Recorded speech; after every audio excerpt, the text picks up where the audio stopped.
제가 멜리데라는 섬에 상륙을 했죠. 그래서 비가 오는 그런 때였는데 원주민들이 그 일행들을 특별한 동정을 가지고 맞이했고요.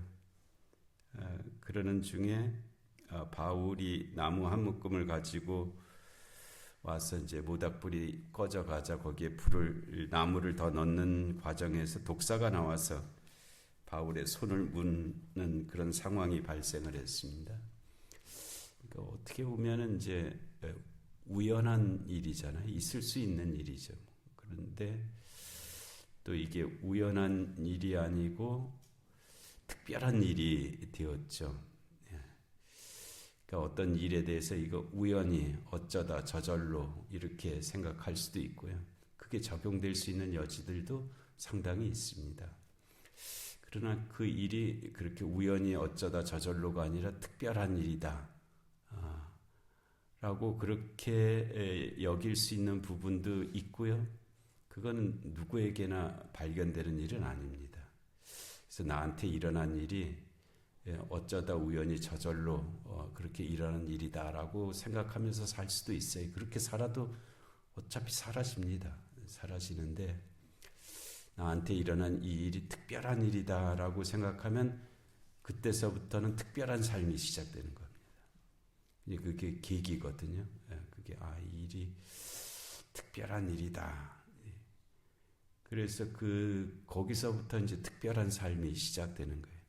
하루에 눈을 딱 아침에 새벽에 눈을 떴는데 이거 뭐 저절로 떠지는 거지, 자연이 떠지는 거지 이러면 그런 삶이 되는 거고요. 그것도 그 나름대로 의미 있는 삶이고요. 눈을 딱 떴는데 오늘도 나한테 눈을 뜨게 해주셨구나. 오늘 하루가 기대된다. 이건 특별함이거든요. 그럼 그때서부터는 특별한 삶이 이제 되는 거죠.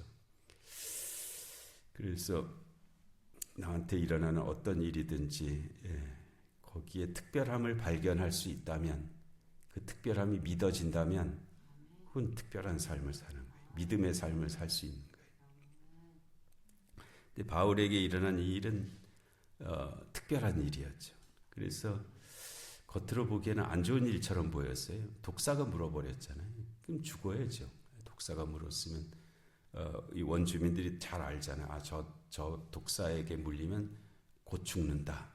이렇게 다 알고 있었는데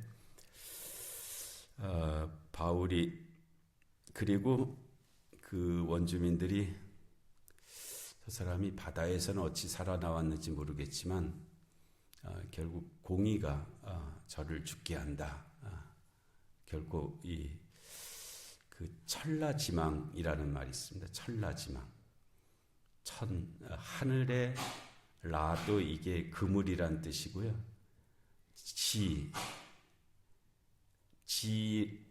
망은 이제 뭐 이렇게 그것도 하나의 그물이죠. 이렇게 망도 그물이고 라도 그물인데 천라지망, 하늘의 그물과 땅의 그물이라는 뜻인데 그게 성긴 것 같이 보여도, 그러니까 구멍이 많이 뚫어져 있고 그물과 그물 사이에 간격이 많아서 다 빠져나가는 것 같이 그렇게 보여도 그러나 결코 그렇지 않다는 거예요. 천라지망이 있어서 하늘의 그물, 땅의 그물을 빠져나가지 못한다는 거예요. 생각하기엔 그냥 쑥 빠져나갈 것 같은데 못 빠져. 하나님의 심판을 못 빠져나갑니다. 그냥 그냥 성긴 것 같고 그냥 적당히 빠져나갈 것 같지만 안 됩니다. 천라지망이 있어요. 천라지망이 있어서 빠져나갈 수가 없습니다. 피할 수가 없어요. 이 사람들이 이제 그런 생각을 갖고 있는 거예요. 이 원주민들이 그런 생각을 갖고 있는 거예요. 근데 오늘날 우리가 지식이 많아지면서 그런 그 거룩한 두려움 또는 이걸 터부라고 부르기도 하고 그러는데요. 경외감 이런 것들이 우리의 삶 가운데서 많이 사라져 버렸습니다. 그래서 이제 하늘 무서운 줄 모르고 살고요. 세상 무서운 줄 모르고 살고 사람 무서운 줄 모르고 살고 또 우리 믿음의 영역에서는 하나님 무서운 줄 모르고 삽니다. 그러면은 이 거룩한 두려움이 사라지면 사람이 오만방자하게 됩니다. 그냥 생각하는 것도 한계도 없고 말하는 것도 자기가 말하고 싶은 대로 말하고 하는 태도도 그냥 자기가 그냥 이 삶의 태도에 그 절제함이 없어요.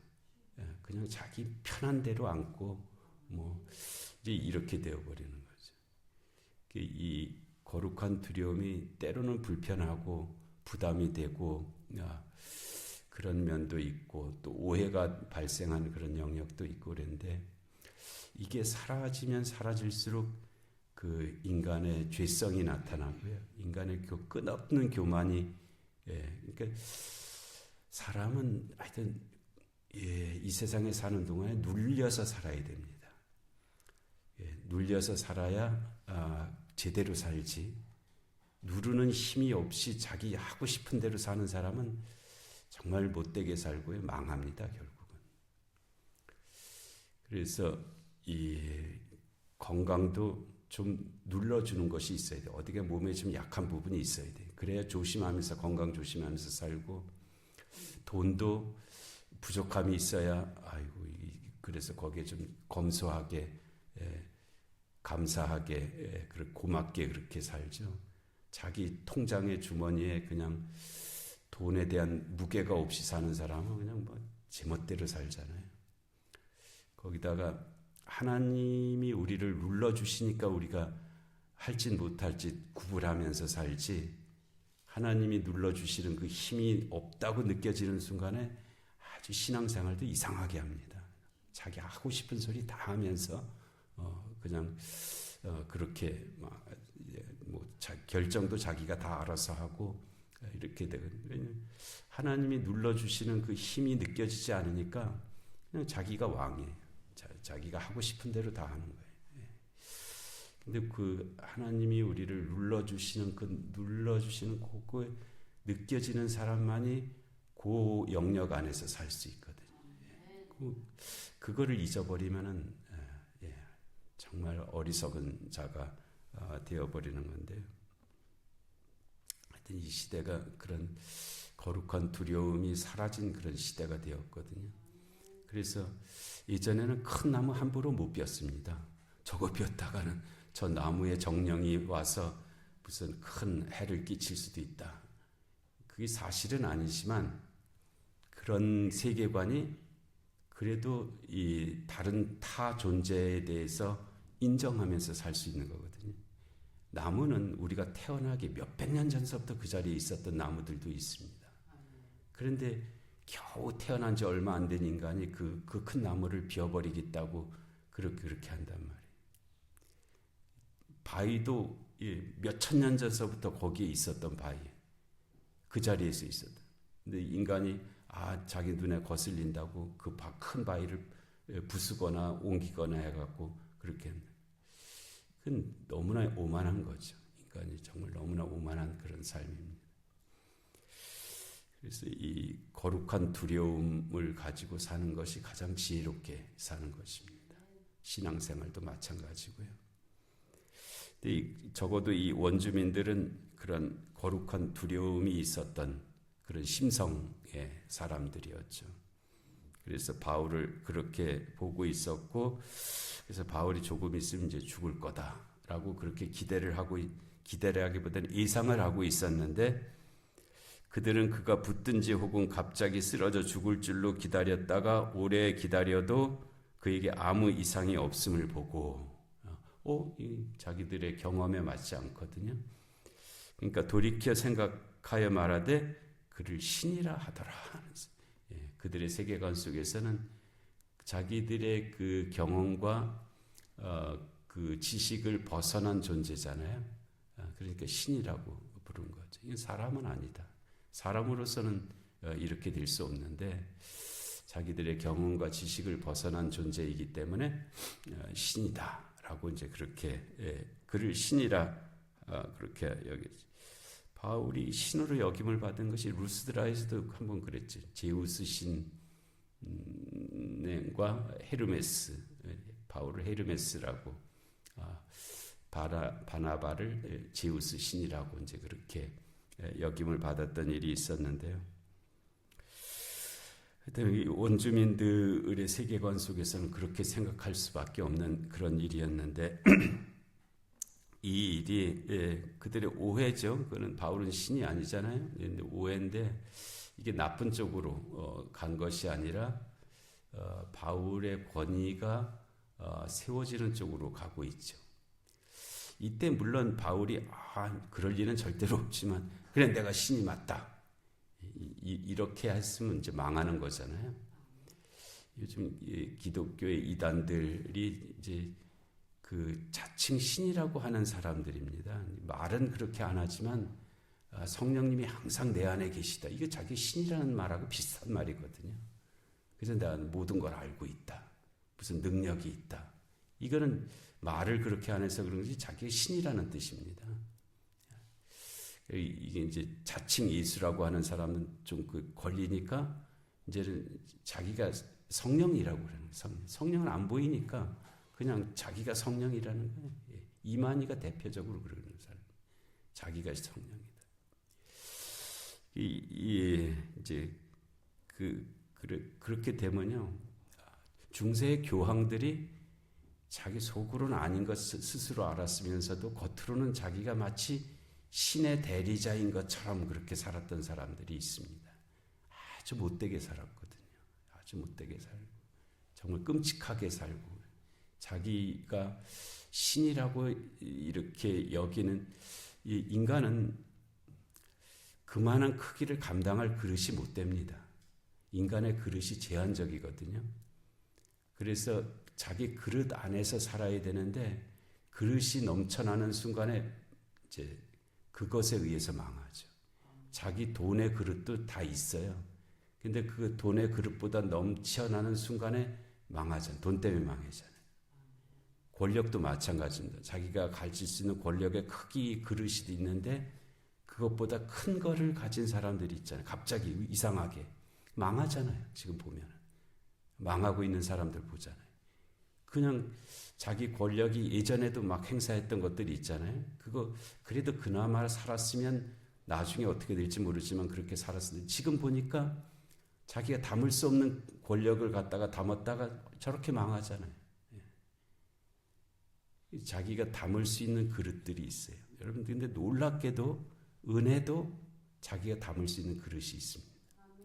자기가 담을 수 있는 크기보다 더 큰 은혜를 받는 순간에 나타나는 영적 교만을 감당을 못합니다. 여러분 유명한 지금 유명한 분들 은혜 안 받았을까요? 은혜 안 받았으면 저렇게 되지를 못합니다. 그런데 자기가 그릇보다 더 큰 은혜가 담기는 순간에 영적 교만이 발생하고 저렇게 그냥 하지 못할 말도 하고 뭐 이렇게 하는 거거든요.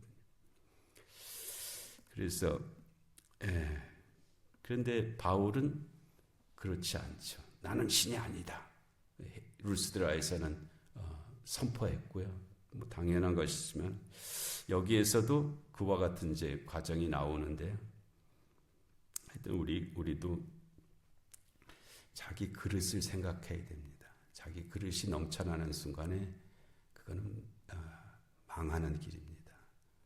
그 겸손으로 그것을 감당해야 아주 그릇을 어떻게든지 넓히든지 그릇을 어떻게든지 넓히든지 그래야지 거기에 자기 그릇은 겨우 조그맣게 가지고 있는데 그렇게 되는 순간에 그걸 감당을 못합니다. 그거를 이겨낼 수가 없어요. 그래서 그를 신이라고 했는데 이제 그 뒤에 이어진 사건들이 이제 나오잖아요. 이 섬에서 가장 높은 사람 보블리오라고 하는 이가 그 근처에 토지가 있는지라 그가 우리를 영접하여 사흘이나 친절히 머물게 하더니 원래 사흘을 이렇게 해야 맞는 말인데 사흘이나 헤메이스트라이스 사흘이나 라고 한 거 뭔가 의도가 있는 말이에요. 사흘이 나라고 이렇게 한 거는 그냥 단순한 3일을 나타내기 위한 그런 표현이 아니라 사흘이 나라고 이렇게 우선은 처음 다가오는 거는 한 번 이렇게 그때 잠깐 이렇게 잘해준 것이 아니라 사흘, 하루 이틀 사흘이잖아요. 3일 동안 잘 대해줬구나 하는 그런 고마움도 들어있는 그런 거죠. 우리가 그냥 잠깐 잘해주고 그 다음에는 그냥 돌아서는 그런 것이 아니라 하루 이틀 사흘, 3일이나 3일은 어찌 보면 한 단위가 되는 긴 기간입니다. 바울이 자기가 3번 기도했다 그랬잖아요. 자기 병이 낫기를 위해서, 육신의 가시가 나가기를 위해서. 예수님이 부활하신 그 기간도 3일이었고요. 3일은 그런 의미가 있는 그런 기간인데 사흘이나 친절히 머물게 했다, 영접해서. 그 다음에 이 3일은 어떤 기간이냐 하면은 저 바울과 저 일행들이 도대체 어떤 존재들인가를 살펴볼 수 있는 그런 기간이죠. 충분히 이 사람들 도대체 어떤 사람이야, 그것을 이렇게 파악할 수 있는 그런 기간이 되었을 것이고요. 또 이제 더 중요한 거는 저 바울, 그들은 신이라 그랬잖아요. 저 신이라라고 그들이 말을 했는데 진짜 신인가? 그거를 이제 살펴볼 수 있는 그런 기간이 사흘이나에 해당한 거죠. 정말 신인가? 그거 어떻게 뭐 결정을 해야 되잖아요. 결론을 내려야 되는데 그것을 이렇게 살펴볼 수 있는 그런 기간이 이제 사흘에 들어있는 그런 기간이겠죠. 근데 그때 어떤 일이 일어났냐면 보블리오의 부친, 이 보블리오가 원주민의 뭐 대표쯤 되는 사람이고 그의 보블리오의 부친이 열병과 이질에 걸려 누워 있었다. 이때 병이 발생한 것이 아니고 이전부터 열병과 이질로 누워 있는 그런 상태였다. 뭐 예수님께서 하신 말씀이 이 병이 그의 죄로 말미암음도 아니고 그의 부모의 죄로 말미암음도 아니고 그를 통해서 하나님이 하시고자 하는 일을 나타내시기 위함이다. 뭐 억지로 병자가 되게 했다는 뜻은 아니고요. 다 그때를 위해서 예비됨이 있다 하는 그런 말씀이었는데 이 보블리오의 부친의 열병과 이질도 이때를 위한 그런 면이 있죠. 그래서 어떻게 되냐면 바울이 들어가 기도하고 그에게 안수하여 낫게 했다. 근데 이게 이제 한편으로는 좀 바울 대단하네. 기도하고 안수하니까 열병과 이질까지도 낫는구나.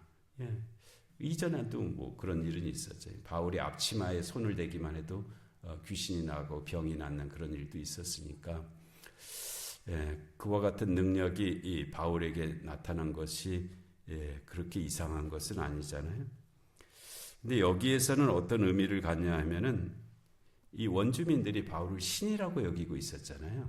신이라고 했는데 바울이 이 보블리오의 부친에게 들어가서 기도하고 그에게 안수하여 낫게 했다는 거예요. 여러분, 신은 기도 안 합니다. 신은 직접 말을 하지. 기도는 사람이 하는 거예요. 신은 누구에게 기도를 하는 존재가 아니잖아요. 자기가 이 가장 높은 곳에 있는 존재이죠. 그게 신이잖아요. 가장 높은 곳에 존재하는. 근데 이 사람들은 이제 바울을 신이라고 그렇게 여기고 있었는데, 그러면 신은 그 보블리오의 부친에게 다가가서 명령하겠죠. 명령해서 뭐 병이 나라, 뭐 이런 식으로 이렇게 했을 것인데, 그래야 또 권위가 생기잖아요. 그런데 바울은 그에게 들어가서 기도하고, 기도는 어떤 존재를 향해서 하는 거잖아요. 나는 신이 아니라는 거예요. 나는 신이 아니다. 그 신이 보낸 자다, 그런 의미죠. 나는 신이 아니고 그 신이 나를 보낸 자다. 그게 사도죠. 사도. 그리고 그에게 안수하여 낫게 했다. 이게 무슨 주술적 행위가 아니라 신으로부터 보냄을 받은 자라는 것을 드러내는 거예요. 다른 사람들에게 드러내는 그런 행위가 바로 이 바울이 들어가서 기도하고 그에게 안수하였다 하는 거예요. 그래서 그의 병이 나았고 이러므로 성 가운데 다른 병든 사람들이 와서 고침을 받고, 여기에는 고침을 받았다 그러잖아요. 이거는 누가 했을까요? 누가가 했을 겁니다. 누가가 의사였잖아요. 그래서 바울이 기도하고 안수하여 낫게 한 일도 있고, 또 의사인 누가가 고친 일도 있고, 그런 일들이 이 멜리데 섬에서 있었다. 그래서 이런 일들로 인해서 멜리데 섬에서 이제 그 마지막 10절에 후한 예로 우리를 대접하고 떠날 때 우리 쓸 것을 배에 실었더라. 이게 이제 석 달이라는 기간이었거든요. 석 달. 11절에 석 달 후에 우리가 그 섬에서 겨울을 난, 이렇게 돼 있잖아요. 그러니까 이 석 달 동안 이제 그런 기간, 우리 충분히 예상할 수 있죠. 석 달 동안에 바울이 멜리데 섬에서 부흥했었을 것입니다. 매일 276명의 선원들과 멜리데 섬 사람들을 데리고 부흥회를 석 달 동안 했을 것이고요. 또 정말 특별한 기간이죠. 바울이 가이사랴에서 이태 동안 구류 상태로 있었는데 이때를 위함으로 볼 수 있죠. 이때를 위해서 그와 같은 기간이 있었구나 하는 거 알 수 있고요. 그가 뭐 독사 사건이라든지 보불리오의 부친을 기도하고 안수하여 낫게 한 일이라든지, 누가를 통해서 멜리데 섬의 병자들을 고치는 그런 일이라든지, 이런 것들을 통해서 복음이 전파될 수 있는 그런 일들이 거기서 만들어졌을 것이고요. 그런 일 때문에 석 달 동안이나 후한 일을 받으면서 거기에서 지낼 수도 있었고요. 그리고 사람이 이제 만날 때도 중요하지만 떠날 때가 또 의미하는 바가 많잖아요. 사람이 떠날 때 아이고 속 시원하다, 잘 갔다, 이렇게 여기는 사람도 있고, 그의 부재를 참으로 안타까워하면서 서운하게 여기면서 그렇게 하는 것도 있고, 그런 관계도 있고 그렇잖아요. 여기서 그래서 떠날 때 뭐 예를 들어서 바울이 이 두로에서도 그랬고, 밀레도에서도 그렇고, 바울이 떠날 때 사람들이 다 나와서 서로 무릎을 꿇고 목을 맞추면서 울면서 서로 작별을 하잖아요. 그만큼 이전에 그들의 삶이 그렇게 중요했다, 그렇게 귀했다라는 것을 나타내는 그런 모습인데요. 여기서 석 달 동안 이 사람들이 아무것도 없잖아요. 바다에서 다 버리고 왔는데 뭐 줄 것도 없고 그럴 사람들이었는데, 석 달을 276명의 사람들이 석 달 동안, 우리도 손님이 오더라도 뭐 손님이 좀 길게 머물면 시들잖아요. 대접하기도 힘들고 어렵고 그런데, 이 석 달을 지냈으니까 얼마나 이들에게 대해서 뭐 겨울에 일할 것도 없잖아요. 물론 농사를 지을 수도 없고. 그런데 석 달 동안 그들이 거기에 있었는데도 후한 예로 우리를 대접했다. 이거는 보통 은혜가 아니죠. 보통 관계가 아닙니다. 그리고 떠날 때 우리 쓸 것을 배에 실어주기까지 했다는 거예요.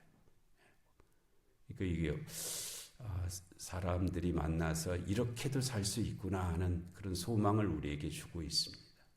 이렇게 나그네 된 자를 잘 대접할 수도 있고 대접을 받을 수도 있고, 그리고 만났을 때도 그렇고 떠날 때도 이렇게 아름다운 역사를 이룰 수도 있구나 하는 것을 이 사건은 이제 우리에게 보여주시고 있는 계시적 그런 사건인데요.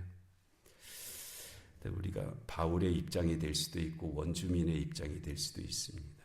어느 쪽에 있든지 그 역할을 잘 감당할 수 있는 우리의 삶이 되게 하실 줄로 믿습니다. 은혜로우신 하나님 아버지, 귀한 새벽 저에게 허락하시고 멜리데 섬에 있었던 3개월 하나님 그 기간의 아름다운 모습을 하나님 보여주시니 하나님 감사합니다. 저희들의 삶 가운데도 이와 같은 아름다운 역사가 있게 하여 주옵시고 또 그를 통해서 복음이 증거되는 귀한 삶들이 되게 하여 주시옵소서. 주일을 예비하는 날인데 저희 자신과 주변을 둘러보게 하시고 내일 거룩한 주일에 참여할 수 있는 모든 성도들 되게 하여 주시옵소서. 영육간의 공고한 하나들을 긍휼히 여겨 주옵시고 이 나라 이 민족 가운데 주님의 공의와 정의가 임하게 하여 주옵시고 전쟁과 기근과 질병과 재난의 땅들 가운데 주의 긍휼하심이 함께하여 주시옵소서. 이 새벽의 기도 가운데도 은혜 내려 주시기를 간절히 비옵고 예수님의 이름으로 기도하옵나이다. 아멘.